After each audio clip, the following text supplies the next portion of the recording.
دوسری بات تم کشمیر کی وجہ اردو میں ہی لکھو. اچھا یہ ان کی تجویز تھی جی.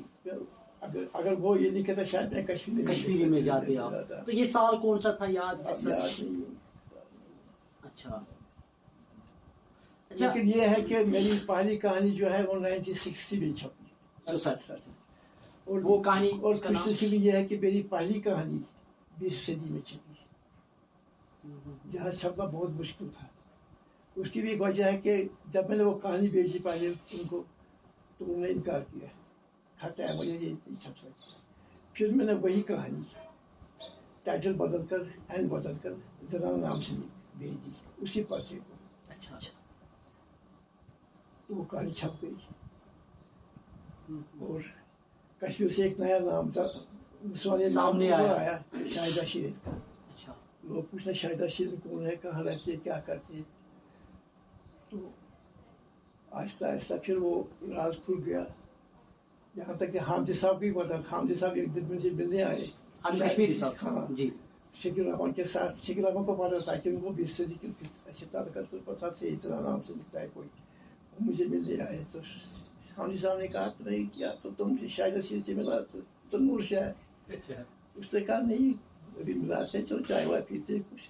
پھر اس نے کہا کہ یہی ہے شاہدہ شیرین ہے.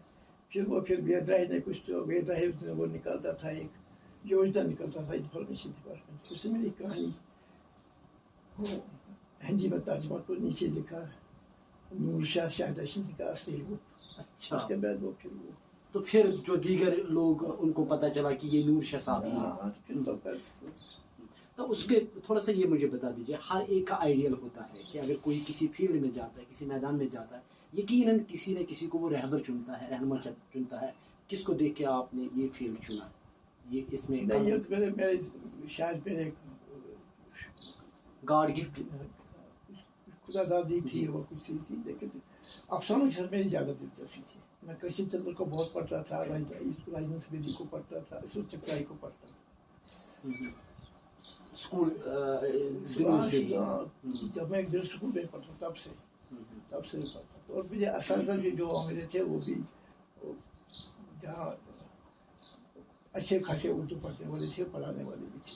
ایس پی ہائی اسکول میں مجھے اچھے اردو پڑھانے والے مادر صاحب تھے. یہ کشمیری پروجیکٹ ہوا کرتا تھا جسے میری بڑی رہبری کی. اب اگر میں افسانوی مجموعے کے حوالے سے بات کروں, تقریباً 10-12 ہیں, یا ناول کے حوالے سے بات کروں, بے شمار آپ نے لکھے ہیں. تھوڑا سا یہ مجھے بتا دیجیے, کیونکہ ایک افسانہ جو میرے ذہن میں حالانکہ بچہ جانتا ہے, 10ویں جماعت کے جو سلیبس میں بھی ہیں, آسمان پھول لہو. اس افسانے کے حوالے سے یہ کس سن میں آپ نے لکھا ہے؟ اور سن مجھے یاد نہیں, لیکن میری کتاب میں یہ ہے, یہاں پر نام ہی آسمان پھول. یہ میں نے بہت پہلے لکھی تھی. پھر وہ کہانی لکھی تھی اسی زمانے میں. تو ان دنوں حالات کچھ ٹھیک نہیں تھے یہاں.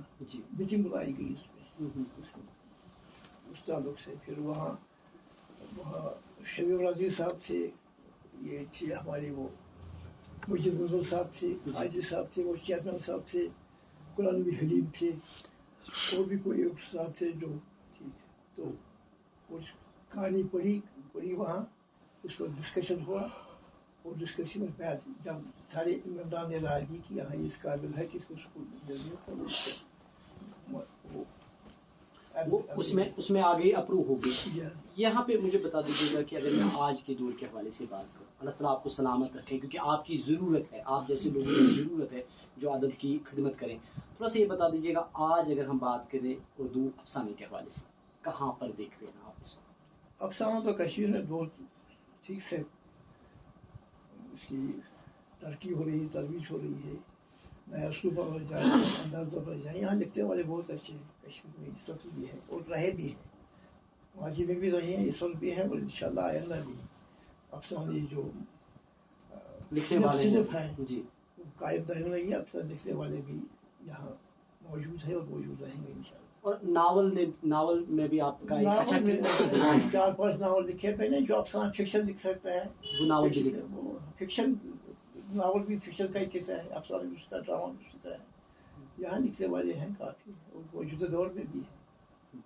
اگر میں نور شاہ صاحب سے یہ سوال کروں کہ کیونکہ جو انسان لکھتا ہے ہر ایک چیز پسند ہوتی ہے, لیکن جتنے بھی آپ نے افسانے لکھے ہیں یا ناول لکھے، تو افسانوں میں آپ کا سب سے پسندیدہ خود جس پہ آپ کو لگا کہ کون سا ہے؟ میں یہ نہیں کہہ سکتا، میں اپنی نہیں کر سکتا، مجھے سب یہ افسانہ اچھے ہیں، لیکن میری خوش نصیبی ہے یہ آپ لوگوں کی دعا ہے، آپ لوگوں کا یہ کرم ہے مجھ پر کہ جو کچھ میں نے لکھا وہ لوگ سراہنا کرتے ہیں۔ یہاں تک کہ کرشن چندر نے بھی جب اسے پوچھا گیا آپ کشمیر کب گئے، اس نے کہا میں کشمیر کب گیا ہوں، میں نے تو کشمیر نور شاہ اور حامدی کشمیری کے افسانوں میں دیکھا ہے۔ اصل چپٹائی سے جب پوچھا گیا یہاں بارہمولہ کوئی مٹی تھی تو اس نے کہا کہ کشمیر کے افسانہ جو افسانہ نگار ہیں ان کے بارے میں آپ کا کیا ہے، اس نے مختصر کہا میں نور شاہ کو پڑھتی ہوں۔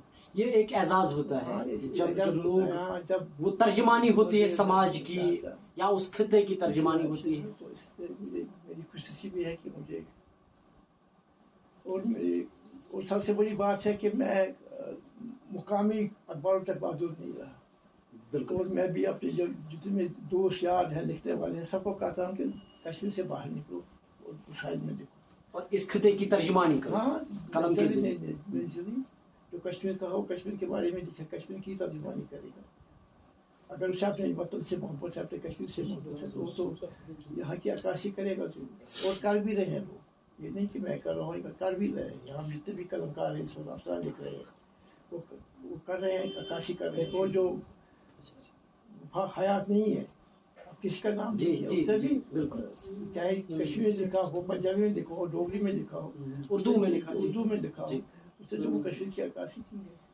تو نور شاہ صاحب خود ایک افسانہ نگار ہیں، اگر میں یہ آپ سے کہوں کہ آپ کا پسندیدہ افسانہ نگار کون ہے؟ یہ رہنے بھی دیجیے، اچھا، میرے دشمن مت بتا دیا، نہیں پھر بھی ہوتا رہا کوئی پسند، کیونکہ ہر ایک سبھی پسند ہے، اگر سندھ سے بڑا مثال ہوا ہوں میں ابراہیم جلیس ہوا کرتے تھے ایک پاکستان میں، ان کی بڑی ایک مشہور ناول ہے دو ملک کی کہانی، پارسی پر لکھی ہے، ان کو میں بہت پڑھتا تھا، شاعری میں اس زمانے میں اے حمید کو بہت پڑھتا تھا، اس زمانے میں پڑھتا تھا۔ کے علاوہ جب آپ کالج سے نکلے ہیں تو اس کے بعد کیا کسی محکمے میں آپ بطور؟ ہاں میں سرکاری سب مخصوص ہو چکا ہوں، میں as director science and technology ہوا ہوں۔ کسی یہ ادب کی یہ خدمت یعنی لکھنا آپ نے نہیں چھوڑا؟ نہیں، کیونکہ اس سے مجھے یہ ہوا کہ ماحول بھی مجھے ملا، جب میں پہلی بار پہلے تو میں کہیں خالی بورڈ میں کام کیا تھا، پھر تب سے پھر بیسیکلی میں پھر ایز ایڈیٹر میرے اسٹیبلش ہو گیا، ایڈیٹر دیہات سدھار ایک میگزین نکلتا تھا کمیونٹی ڈالر سے، تو اس کا میں ایڈیٹر بنا، وہاں عشرت صاحب تھے، وہاں اس کے بہت بڑے شاعر تھے کشتواڑ کے، عشرت کشتواڑی، اس نے ریزلٹ کیا پالیٹکس میں چلی گئی، وہ جگہ خالی ہو گئی تو مجھے صادق صاحب نے سوچتی کچھ تھی تو مجھے وہاں اس کو لگا دیا، تو پھر وہاں سے میں ڈپٹی ڈائریکٹر بن گیا، پھر ڈائریکٹر بن گیا، پھر میں ساری عمر جو ہے وہ سیکریٹریٹ میں کبھی میں ڈائریکٹر رورل ڈاکٹر میں بھی رہا، ڈائریکٹر سائنس ٹیکنالوجی رہا، ڈائریکٹر سائنس ٹیکنالوجی میں ریٹائر ہوا۔ تو آج نور شاہ صاحب کی عمر کتنی ہے؟ 80+۔ جو ہے نئی نسل جو ہے وہ آ رہی ہیں اردو کی جانب، تو اردو زبان کو آپ کہاں دیکھتے ہیں اگر ہم جموں کشمیر کے حوالے سے بات کر رہے ہیں؟ یہ تو ڈپینڈ کرتا ہے ہم لوگوں پر، ہم اردو کو کہاں تک لے جا سکتے ہیں، لیکن جو سپورٹ ملنا چاہتا ہے وہ ابھی تک نہیں مل رہا ہے، اس وقت نہیں مل رہا ہے۔ آپ کا اشارہ سرکار کی جانب؟ سپورٹ ہے لیکن خلاف بھی نہیں ہے، صحیح بات، خلاف بھی نہیں ہے، لیکن جو سپورٹ ہونا چاہے وہ نہیں مل رہا ہے، جو انسٹیٹیوشن ہے وہ تھوڑے سے کسی حد تک جی کمزور پڑ گئے ہیں، جن کا جو رول بنتا ہے وہ اس طریقے سے وہ کام نہیں کر رہے ہیں، لیکن اس کے باوجود میں سمجھتا ہوں کہ کشمیر میں اردو بن نہیں سکتی، کیونکہ ایک رابطے کی زبان ہے، آپ اپنے لداخی سے بات کرنی ہے تو آپ نے اردو میں کرنی ہے، آپ نے جوم والے سے بات کرنی ہے جوم والے کو آپ سے بات کرنی ہے، یا باہر ہمارے لوگ باہر جاتے ہیں تو اردو ہی چلتی ہے، لیکن اس کے ساتھ ہی ہمیں کشمیری کو نہیں بھولنا ہے، کشمیری ہماری مادری زبان ہے، اس کے فروغ کے لیے، ترویج کے لیے، ترقی کے لیے ہمیں کام کرنا پڑے گا، اور کر بھی رہے ہیں، لوگ کر بھی رہے ہیں۔ تو نور شاہ صاحب اگر آپ کے زندگی کے بارے میں بات کریں تو اس وقت آپ کے کتنے بچے ہیں، تھوڑا سا وہ بتا دیجیے گا۔ میری 2 بیٹیاں ہیں، ایک بیٹا ہے. وہ کیا ان کا ادب کے ساتھ کچھ؟ نہیں، کوئی نہیں. اچھا. میری بچی کو ہے تھوڑا سا جو یہاں سے مگر کشمیر میں ہے، تو دیکھیے میرا لڑکا جو سائنس اسٹوڈنٹ رہا ہے، اس کو کوئی دلچسپی نہیں ہے. تو وہ میری بچی یہاں جو کشمیر میں وہ پڑھتی رہتی، اردو پڑھتی رہتی. باقی جو دوسری بچی ہے وہ باہر ہے فارن کنٹری میں، تو اس کا کوئی اردو کے ساتھ کوئی تعلق ہی نہیں. تو یہاں پہ جو نئی نسل ہے ان نوجوانوں کے لیے جو لکھتے ہیں، نور شاہ صاحب کی طرف سے کیا میسیج رہے گی نوجوانوں کے لیے؟ ان کو پڑھنا چاہیے. پڑھنے سے ذہن کی راہیں کھل جاتی ہیں.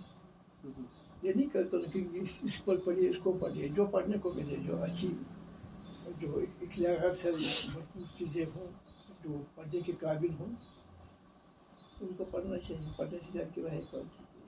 اور وہی اگر چاہے تو وہی تو ہماری زبان کو، کشمیر کو یا اردو کو یا کسی زبان کو، ڈوگری کو جب مختلف لوگ کچھ لیکن وہ اسی کو زندہ رکھ سکتے ہیں.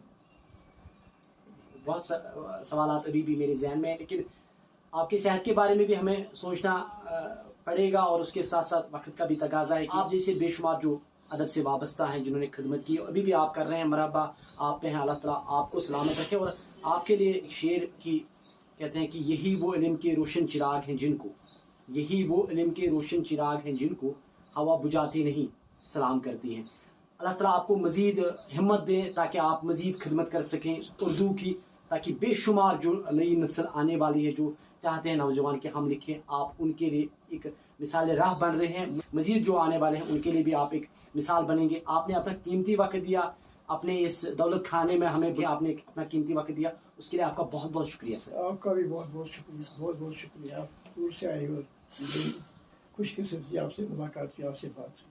موزدین، یہ تھے ملک کے نامور افسانہ نگار نور شاہ صاحب. انہوں نے اردو کے بارے میں بات کی. اور موزدین، آپ سے گزارش ہے کہ جس طرح نور شاہ صاحب نے کہا کہ لکھنے سے پہلے آپ کو پڑھنا چاہیے، تبھی آپ لکھ سکتے ہیں اور ایک کامیاب ادیب، کامیاب افسانہ نگار یا قلمکار بن سکتے ہیں. اسی طرح کے مزید پروگرامز کے لیے آپ اس میڈیم کے ساتھ جڑے رہیے گا. اس وقت اپنے ہوش و دوست فیاض جمال بٹ کو اجازت دیجیے گا، لیکن حسب معمول دعاؤں میں ضرور یاد رکھیے گا. لیکن آج گزارش کروں گا کہ ہمارے جو نور شاہ صاحب ہیں ان کے لیے بھی دعا کیجیے گا. السلام علیکم.